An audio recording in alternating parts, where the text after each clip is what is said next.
Hey, welcome back to another episode of What Elon Said. Today is June 1st, 2022, and today we answer the big question: to remote work or not to work? Elon speaks about remote work in a big way. We have updates on Starship, which are pretty exciting to hear, little clues about the future. Also, a discussion about who created Dogecoin and what's the status of some of the creators' other concepts. And finally, a little commentary from Elon and others about political centricity. So I'm here solo today. Kevin's away for the day, so we're just going to jump right into it. First, we have a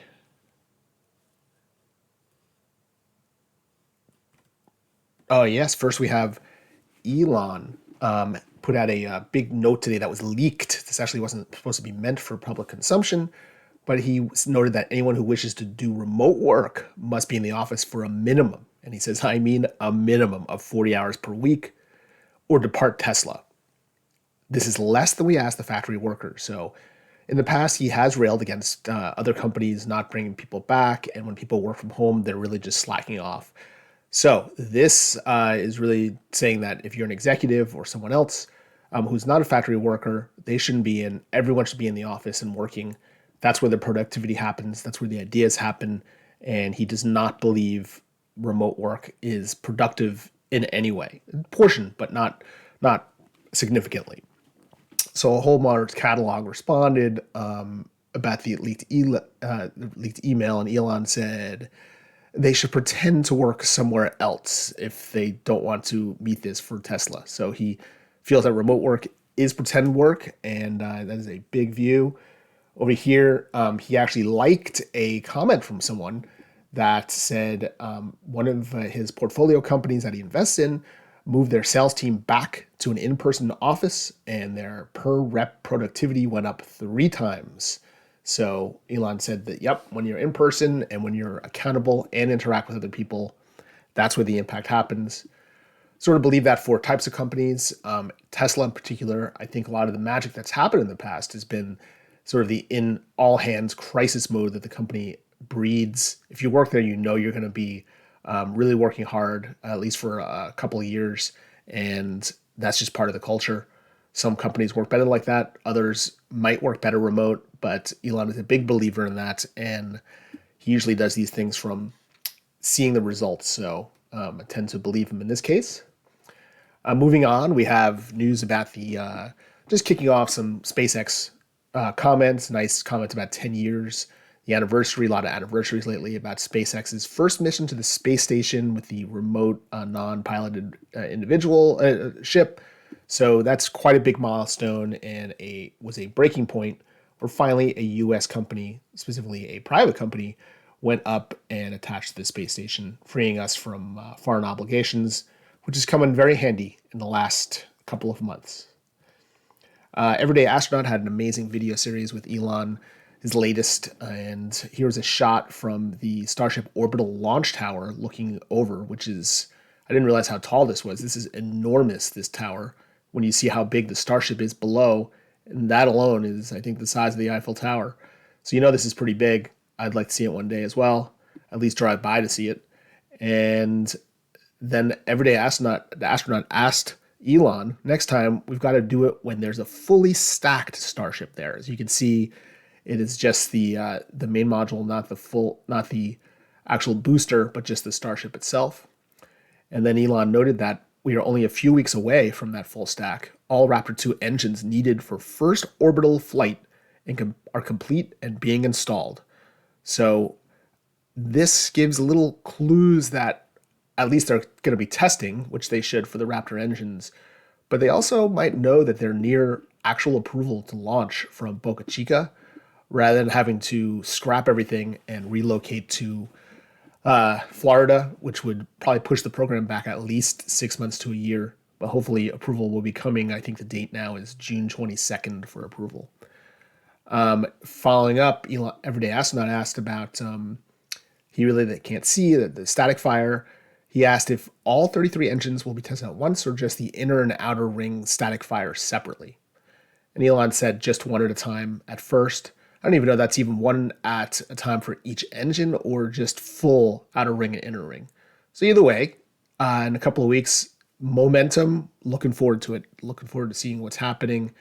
The as every day, the other day was announced that I think China is launching their first crew that's going up to their space station. They're the first country ever to have a fully one country space station.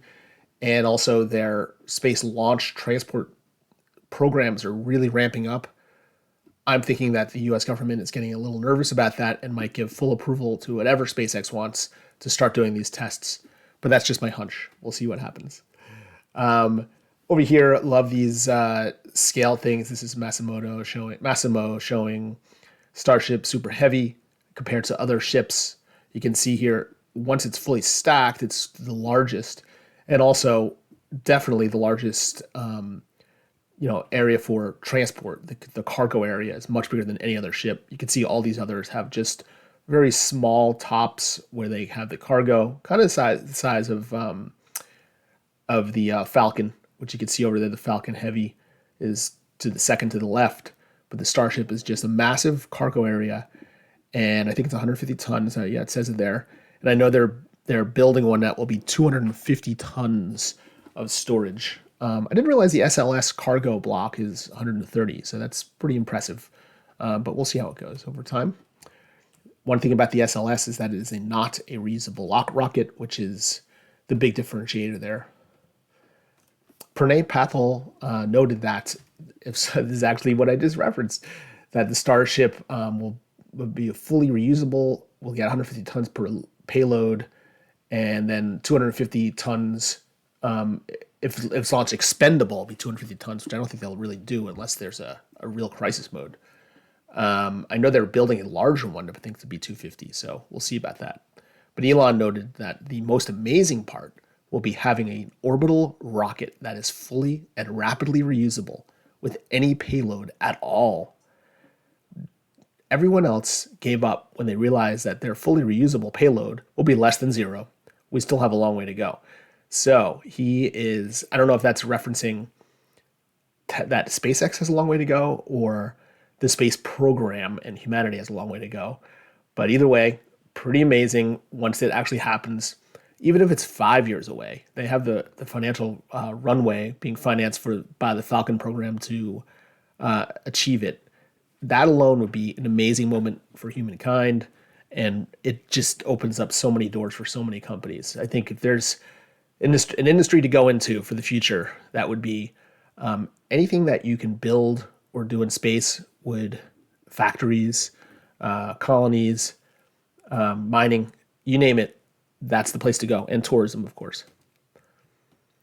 So moving on to more controversial areas, we have one of the Dogecoin creators, Jackson Palmer, has denounced cryptocurrency as an inherently right-wing, hyper-capitalist technology, and he was really railing against it.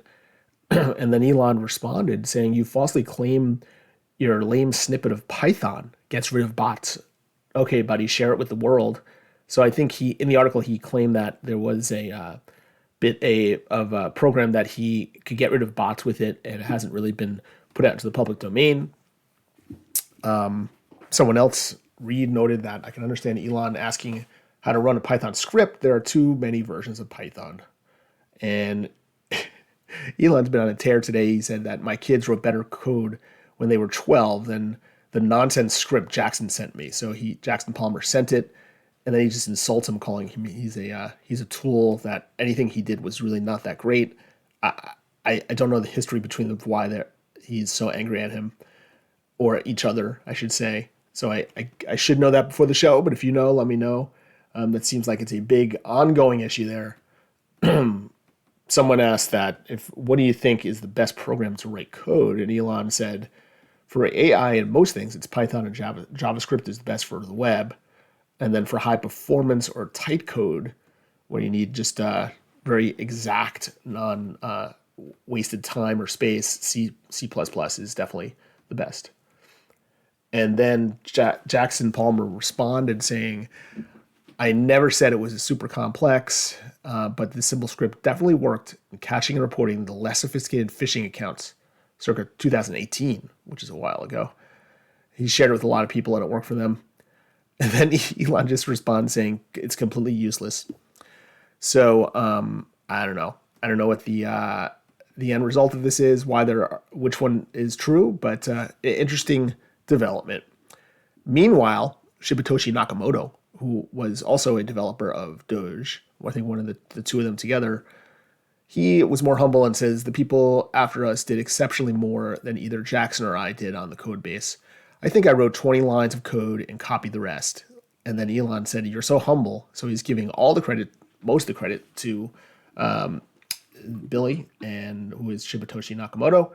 And he said Billy's sense of humor and irreverence is a big part of why people love Dogecoin. So I don't know. In a way, he's saying that the marketing of it is more important than the coin itself, because it is mostly based on Bitcoin. And then here, Billy said that who wrote most of the Dogecoin code, and the answer is Bitcoin devs, that they just tweaked it at the end. And then finally, we had someone say that all source code is open source if you can read assembly. So anyone can look in really and see what the code is if they wanted to. And Elon agreed that I guess nothing's proprietary really in the code world. Andrew Yang, who was a candidate for president and New York mayor and is an outspoken person for political change, in fact, just started his own political party, asked Elon Musk if he could implement ranked choice voting for Twitter polls. That would be a game changer for lots of people. Thank you. And ranked choice voting is where there's a couple of rounds of voting where you're second. If someone loses that you chose, they became your second, third choice, and they rank up. It's kind of a complex system, but it worked. It seemed to have worked well in New York City, where they implemented it for the last mayoral election. Andrew liked it so much that he's asking Elon to put it on Twitter. And Elon said, "Is this a reference to open primaries," which is what New York did? And also, then I think those are a good idea. I'm in favor of anything that would result in more centrist candidates being elected. And in fact, that is what happened in the New York City mayor's race. Now, going more towards the politics after that, we have someone who posted that Elon is equal for both sides in terms of political donations. He basically donated the same amount, a little different here for both parties in historically. This is over a number of years.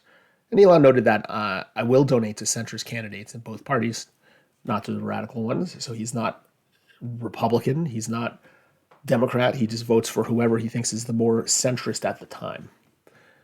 And then Spidey Elon Fan noted that in 2014, Musk described himself as half Democrat, half Republican, somewhere in the middle. So socially liberal, fiscal conservative.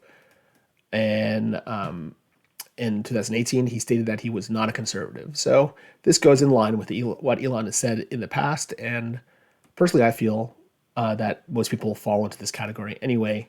Most people are in that 60 to 80% in the middle, rather than the very progressive side or very far right-wing side. And finally, we have someone noted here. Johnny Kreider said that I think the general labeling of someone being MAGA when they stand up to corrupt Democrats is wrong. It's very generalized, and people shouldn't attack you. Understand that you're not attacking individual Democrats or left-leaning folks. You're just standing up to corruption. People need to know the difference, and Elon liked this, and it makes sense. And finally, we have a meme about Elon, where Elon is in the fighting ring, and he says, "Hi guys, I wanted to help do good," and the government just gives him the finger. All right, moving away from those bigger body topics of the day, we have a couple of interesting one-offs since we have a little time. That Sawyer Merritt posted that this 9,000-ton gigapress is being assembled. Look at this thing. It's enormous. Elon noted this is for the Cybertruck, so the Cybertruck is definitely happening. People keep thinking it's going to be pushed off forever. But once this unique production process is put in place, I think the whole Cybertruck is just printed out like one cast, which is incredible, that it will start really cranking out pretty fast once this gigapress is in place. I think they're the only auto manufacturer that has this. It was a crazy request at first, and they actually achieved it. Well, we'll see how much they achieved it once it goes into production. My question all the time, which I don't fully understand, is if you get into an accident or there's a fender bender, how do you repair the car if it's all just one cast? Well, I guess we'll find out over time. And then just a few extra notes. Someone said that Isaac Newton didn't learn calculus until he was in his 20s. Elon thought that was funny because he created calculus. And then the more about ESG, that environmental fund, like investment criteria that companies have. And Deutsche Bank has raised greenwashing claims. Elon has been against this, and he says, I have against ESGs, I should say. And he noted that I have yet to see an ESG list that isn't fraudulent. He thinks the whole thing is a scam. In that ESG thread, of course, he gets the usual question, totally unrelated, about full self-driving. This constantly happens. This person's asking, when will the safety score be lowered a little bit so that people can get to the next beta? And Elon noted that unless we encounter unexpected issues, it seems solid so far, and I'll expand it. And then finally, we have Elon going over a video from, this is like 9 years ago already, about his talking about first principles, what he outlines and his fundamental philosophy on almost everything. Elon liked this. Definitely worth watching this video because you really get an insight into how Elon thinks and approaches almost everything. And it's just a good enlightenment overall. And, oh yeah, finally, one other note about Tesla. The other day, someone asked Elon if they will start getting a feature where when the car senses rain, it'll close the car's windows if your car is parked and you forget to close the window, I guess. And here we go. It's going to be put in as a feature for Tesla. It really seems that someone is monitoring his tweets and has to act on it immediately. It's very funny how that happens. And that's it for today. That was a quick run through, interesting topics. Definitely interested to hear what everyone has to say about that. Comment below. Love doing this and looking forward to talking to everyone tomorrow, hopefully with our friend Kevin with us at that time. Have a good day. Bye.